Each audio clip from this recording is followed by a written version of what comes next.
اور پھر اگلی آیت مبارکہ میں نبی علیہ السلام کو کہا جا رہا ہے کہ ولن ترضى عنك اليهود، اے نبی صلی اللہ علیہ وآلہ وسلم آپ سے یہودی کبھی بھی راضی نہیں ہوں گے، ولن نصارى، اور نہ ہی نصارہ کبھی راضی ہوں گے، یہاں تک کہ حتی تتبع ملتهم، یہاں تک کہ آپ ان کی ملت کی پیروی نہ کر لیں، یعنی کہ آپ ان کی ساری فرمائشیں بھی پوری کر دیں، جو جو یہ معجزات نشانیاں مانگتے ہیں اگر ہم ان کے کہنے پہ ان کو دکھا بھی دیں تب بھی نبی یہ آپ کو نہیں مانیں گے، یہ جھوٹ بولتے ہیں، جہاں تک کہ آپ ان کی ملت کی پیروی نہ کر لیں۔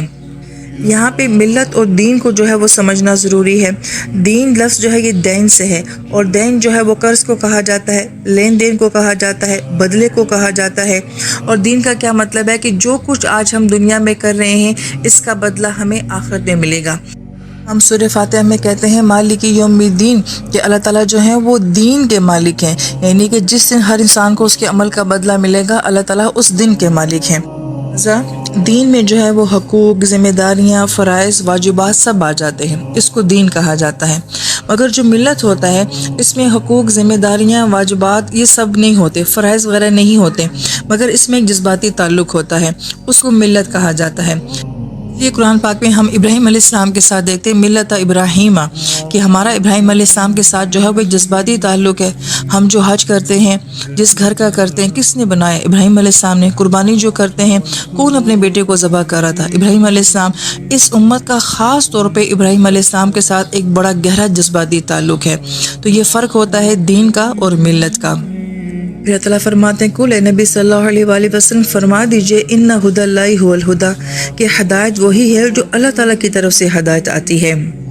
وَلَئِنِ اتَّبَعْتَ أَهْوَاءَهُمْ بَعْدَ الَّذِي مَا جَاءَكَ مِنَ الْعِلْمِ، اور نبی صلی اللہ علیہ وآلہ وسلم آپ کے پاس تو علم آ چکا ہے، اگر اس کے بعد آپ نے اگر ان کی خواہشات کی پیروی کرنے کی کوشش کی، مَا لَكَ مِنَ اللَّهِ مِن وَلِيٍّ وَلَا نَصِيرٍ، تو پھر اللہ تعالیٰ آپ کے نہ ولی ہوں گے نہ نصیر ہوں گے۔ اب جو ایسی آیت مبارکہ ہوتی ہیں مفسرین کرام یہ فرماتے ہیں کہ نبی علیہ السلام نے تو کبھی بھی ان کی ملت کی پیروی کرنی ہی نہیں تھی،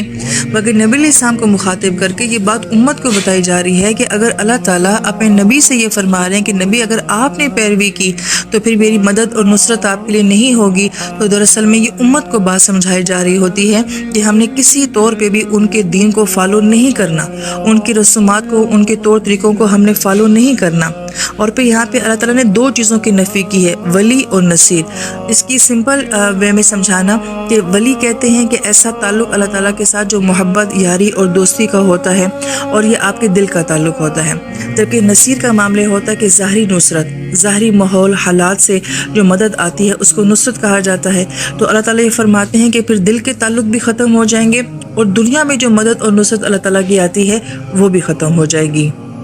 سورہ بقرہ کی آیت نمبر 121 ہے، اللہ تعالیٰ فرماتے ہیں الذین آتیناہم الکتاب، اور وہ لوگ جن کو ہم نے کتاب دی ہے، یتلونہ، وہ اس کی تلاوت ایسے کرتے ہیں حق کا تلاوتی، جسے کہ حق ہے اس کی تلاوت کرنے کا۔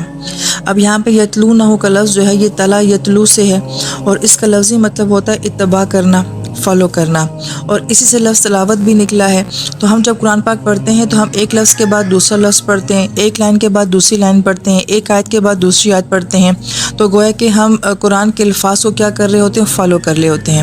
ایک تو اس کا یہ معنی ہو گیا، اور دوسرا معنی یہ ہوتا ہے کہ ہم جو کچھ قرآن میں پڑھتے ہیں ہم نے اس کو عمل میں لانا ہے، ہم نے اس کی اتباع کرنی ہے، اس کو ماننا ہے،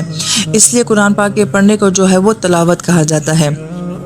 اور پھر یہاں پہ فرمایا کہ حق کا تلاوت ہی، تو جس کے ضمن میں مفسرین کرام یہ فرماتے ہیں قرآن کے ہم پہ جو ہیں وہ حقوق بنتے ہیں۔ پہلا حق یہ بنتا ہے کہ اس کو مانا جائے جیسا کہ ماننے کا حق ہے، کہ ہمیں یہ بات پہلے اپنے آپ کو سمجھانی ہے کہ یہ کتاب اللہ کی ہے، اس کا ایک مقام ہے، یہ 7 آسمانوں سے آئی ہوئی کتاب ہے، یہ عام معمولی کتاب نہیں ہے، اور یہ ہمارے پہ ذمہ داری ہے، یہ حقیقت ہے کہ ہم نے اس کتاب کو پڑھنا ہے۔ جیسے مجھ پہ میرے ماں باپ کی ذمہ داری ہے، میری اولاد کی ذمہ داری ہے، میرے گھر کی ذمہ داری ہے، بالکل اسی طریقے سے ہم پہ قرآن کی ذمہ داری ہے، تو ہم اسے اپنی زندگی کا حصہ سمجھیں، اپنے حقوق کا حصہ سمجھیں، تو اس کو مانا جائے جیسے کہ ماننے کا حق ہے۔ دوسرا اس کا معاملہ ہے کہ اس کو پڑھا جائے کہ جیسے اس کے پڑھنے کا حق ہے، اس کے مخارج کا آنا، اس کے الفاظ کی ادائیگی اور اس کی خوبصورت انداز میں تلاوت کرنا، یہ اس کا دوسرا حق بنتا ہے۔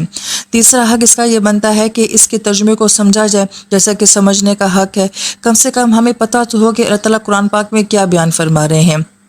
اگر ڈیٹیل تفسیر نہیں بھی جانتے تو کم سے کم ترجمے کی حد تک تو ہم جانیں کہ اللہ تعالیٰ کیا فرما رہے ہیں۔ چوتھا حق یہ ہے کہ ہم اس کو ڈیپلی سمجھیں گے، جیسا اس کا سمجھنے کا حق ہے، غور و فکر کریں، تدبر کریں کہ آیات کا ربط کیا ہے، کس مضمون کو بیان کیا جا رہا ہے، کس ہسٹری کو بیان کیا جا رہا ہے، اور اس کا اگلا حق یہ بنتا ہے کہ اس کے اوپر عمل کریں گے جیسا عمل کرنے کا حق ہے، اور آخری حق اس کا یہ بنتا ہے کہ اس کو پھیلائیں، دوسروں تک پہنچائیں جیسا کہ اس کے پہنچانے کا حق ہے۔ تو یہ قرآن کے حقوق ہیں ہمارے اوپر، اور قرآن اس کا ہم سے سوال کرے گا، اور اللہ تعالیٰ ہم سے اس بات کا سوال کریں گے کہ جیسے ہم سے سوال کیا جائے گا کہ ماں باپ کے حق ادا کیے کہ نہیں کیے، میاں بیوی نے آپس میں دوسرے کے حقوق ادا کیے یا نہیں کیے، اسی طریقے سے ہم سے سوال کیا جائے گا کہ تم نے قرآن کے حقوق ادا کیے تھے یا نہیں کیے تھے۔